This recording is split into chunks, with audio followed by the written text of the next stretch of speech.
Last year, I stated that the iPhone XR was the phone that most iPhone users should buy, so it should come as no surprise that the follow-up to the XR, the iPhone 11, comes with a similar recommendation. The iPhone 11 is, for all intents and purposes, a more powerful and more feature-filled iPhone XR. Its flagship feature, a second camera with an ultra-wide focal length, is a noteworthy upgrade for camera enthusiasts, and its $699 starting price, which is $50 cheaper than its predecessor, is a welcome change as well. Yet outside of some substantial camera upgrades, the remainder of the enhancements that come with the iPhone 11 don't necessarily warrant an upgrade if you already own an iPhone XR. Watch our hands-on video review for the details. 9to5Mac on YouTube is sponsored by our friends at Kadabi. Of course, Kadabi makes a variety of iPhone 11 cases like this clear case that gives you direct access to your iPhone 11's buttons. There's also the Veil, which is super lightweight but still protects your iPhone to a high degree. And the Synthesis protects your phone but lets you still view the Apple logo beneath. But by far my favorite case is the Sheath, which has a sleek and minimalist design with a precision micro-etched matte texture for enhanced grip and feel. It's comprised of Shocklite, a proprietary polymer with outstanding shock absorption. It's been drop tested up to 6.6 feet and features raised edges that protect the camera and the display. Click the link in the description to get 30% off Kadabi Sheath for iPhone 11 with code 9to5Toys2019.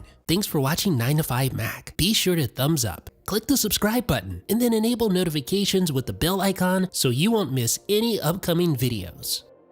The iPhone 11 unboxing experience is similar to last year's iPhone XR, except that you'll find that the rear of the phone is the first thing you see when opening the box. Inside, you'll still find the same old tired 5-watt power adapter, a lightning to USB-A cable, and a pair of EarPods wired earphones with inline remote control. One of the most notable things about the iPhone XR was its vivid color selection, and the iPhone 11 continues in this trend. You'll notice that the coral and blue color options have been replaced with new purple and green colors, which I'm a big fan of. As someone who actually prefers the iPhone 11 Pro, I'm sort of jealous that the iPhone 11 gets all these beautiful colors. It's definitely one of my favorite things about the baseline iPhone. Like its predecessor, the rear of the iPhone 11 is comprised of glossy glass, but you get a new rectangular camera housing with a matte glass exterior this time. You'll find the inverse setup on the 11 Pro, which features a matte glass back cover and a shiny glass rectangular camera module. I actually think the 11 Pro looks much better with its matte rear cover. It just looks more premium in my opinion. Like last year's budget-minded iPhone, the band that wraps around the perimeter of the iPhone 11 is comprised of color-matched aluminum, while the higher-end model enjoys a much better looking and more durable stainless steel band. In the end, there are elements from both phones that I enjoy, but I think most people will be happy with the design of the iPhone 11, even if its design feels less premium than the iPhone 11 Pro. Now let's talk about the cameras, because there's no beating around the bush here. The cameras are the most important feature of both new iPhones. Basically, Apple added one additional camera to both the iPhone 11 and the iPhone 11 Pro. The baseline iPhone 11 gains a new ultra-wide camera, which allows users to shoot landscape outdoor photography without having to physically move back to capture the entire scene. The iPhone 11 ultra-wide camera is great for outdoor environments with lots of light, but not so good for low-light shooting. When you're shooting outdoors, you'll likely be amazed by the difference that the 13mm ultra-wide focal length makes over the standard 26mm wide focal length. Safe to say is that it makes shooting landscapes and architecture incredibly fun. On the other hand, the ultra-wide camera is considerably less compelling for shooting indoors or shooting dimly lit environments. But given its relatively slow f2.4 aperture and its outright lack of OIS, that should go without saying. The standard wide-angle camera, however, is the heavy lifter. It's the jack-of-all-trades camera and features OIS and a fast f1.8 aperture, and that makes it much more ideal for low-light photography. Even better is the fact that this year's iPhone 11 features a new wide-angle sensor with 100% focused pixels, which again helps with low light and faster focus. Now, what you will not find on the iPhone 11 is a telephoto lens, so that's kind of a bummer if you're upgrading from something like the iPhone XS to an iPhone 11 or the iPhone X to the iPhone 11, as both of those had telephoto lenses built in. Granted, neither of those phones had ultra-wide lenses either, so it's sort of of a trade-off. You have to decide which one you are going to use more. But I think by far the ultra-wide focal length is the more desirable and the more useful in day-to-day usage. That being said, when I was just using the iPhone 11 exclusively, I did miss that telephoto lens. With its ability to get up close and personal with the subjects, it gives you better bokeh, and it just feels like more feature complete on the iPhone 11 Pro. Having that telephoto lens gives you higher quality zoom ability, and coupled with the ultra wide and wide angle lenses, it feels like a more complete, well-rounded solution for serious videographers and photographers. If low-light photography seems like a running theme, that's because it is. One of the flagship iPhone 11 features is its inclusion of night mode, a direct response to Google's Night Sight feature for shooting low-light photography on the Google Pixel series of phones. Now, it's good to note that night mode is more than just a long exposure, although the UI makes it seem as if it were all that easy. In actuality, night mode combines the aforementioned long exposure with bits of machine learning. By using a long exposure combined with machine learning enhancements, night mode allows users to capture low-light photos with less noise and more detail than on previous iPhones. It does so by taking multiple shots and combining those shots into a single photo. It automatically omits parts of the photo that have too much blur while it hangs on to sharper areas. This, coupled with auto-adjusting for contrast, color, and noise reduction, happens almost instantly, and it results in a much better looking low-light photo than what would be possible with just the camera on its own. My biggest takeaway from night mode is that while it's impressive, it's not magic. In other words, you still need a source of light for night mode to work properly, and you'll still need to hold your iPhone as still as possible so that it can capture photos using a longer exposure than you would normally associate with smartphone photography. In the end, night mode can produce some really fantastic shots both indoors and outdoors, but it can also result in shots that are virtually unusable.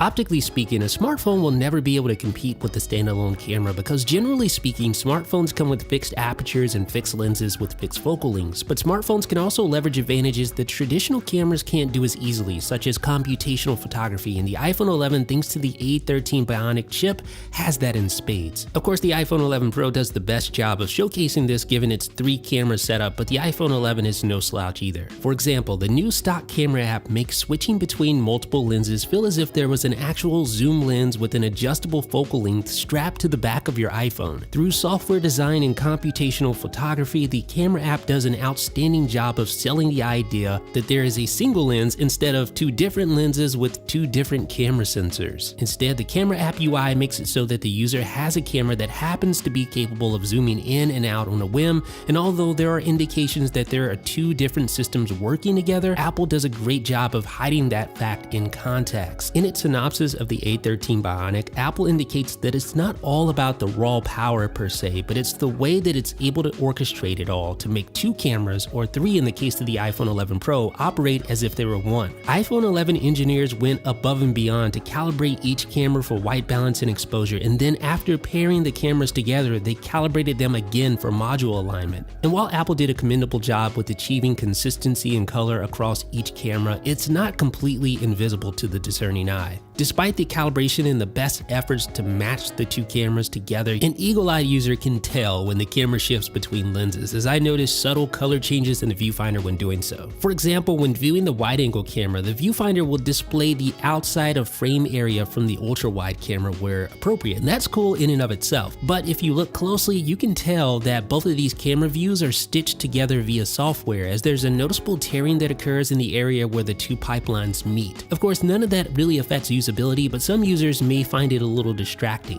When capturing this outside of frame data, users can then venture into the Photos app editing interface to adjust the boundaries of the photo in such a way to pull in additional content where beneficial, and the iPhone 11 will automatically determine whether it captures this data or not. And if enabled, iOS 13 can be set to automatically make adjustments using this additional camera data. For instance, if it notices that you cut off a face in a frame, an auto adjustment might be made to ensure that the user appears in the photo unobscured. Computationally speaking, there are 2 additional areas where the iPhone 11 camera excels over its predecessors. Of course, I'm talking about Smart HDR and Deep Fusion. Smart HDR was featured on last year's crop of iPhones, but with the iPhone 11, it's been enhanced. This year, Apple says that faces are intelligently relit and detail is fine-tuned automatically to improve highlight and shadow detail on the fly. I was able to test Smart HDR in a few limited yet challenging circumstances, and I came away impressed with the results just like last year. Smart HDR greatly enhances dynamic range in photos that would have been impossible to accurately capture just a few years back. And although it's in beta still, Deep Fusion is a feature that performs pixel by pixel processing of photos to optimize for textures, details, and noise throughout the entire composition. I used it to take a few pictures of my cat, a sweater, flowers, and other subjects with lots of textures, and I could immediately tell the difference between the regular photo and a photo assisted by Deep Fusion. Even at this early beta stage, the results have been quite impressive. Now it's funny, but we've gotten this far and we haven't even mentioned the front-facing true depth camera enhancements, because that has a significant upgrade as well. First of all, it goes from a 7 megapixel sensor on the iPhone XR to a 12 megapixel sensor on the iPhone 11. That's going to make a big difference. Now, a more subtle detail is the fact that it's running at a wider native focal length. It's now more primed for things like group selfie photos than before, and thanks to the changes, it's even able to perform a faux zoom out, which jumps from the default digital zoom view to the native focal view. And this happens automatically when you place your phone in landscape mode. And for the very first time, I have to mention that users, yes, can take slow motion selfies with the true depth camera, which opens up a very wide variety of creative possibilities. And then of course there is portrait mode. Now, unlike last year's iPhone XR, the iPhone 11 can actually capture portrait photos of animals and inanimate objects thanks to its dual camera array. iOS 13 also brings enhancements to the table like a new high key light mono effect coupled with the ability to adjust lighting position via a handy portrait lighting control slider. And of course, we couldn't forget video, because it too has received significant upgrades on the iPhone 11. Now all three cameras can shoot 4K video up to 60 frames per second, yes, including the true depth front-facing camera. But the two most impressive new video features are the extended dynamic range at 4K 60 frames per second and the cinematic video stabilization at 4K 60 frames per second. Extended dynamic range at 60 frames per second means that the camera is actually taking video at 120 frames per second and combining two frames, a normal exposure frame and a short exposure frame, to create a single frame. Now granted, the final result is still just 60 frames per second, but there aren't too many cameras under $15,000 that shoot 4K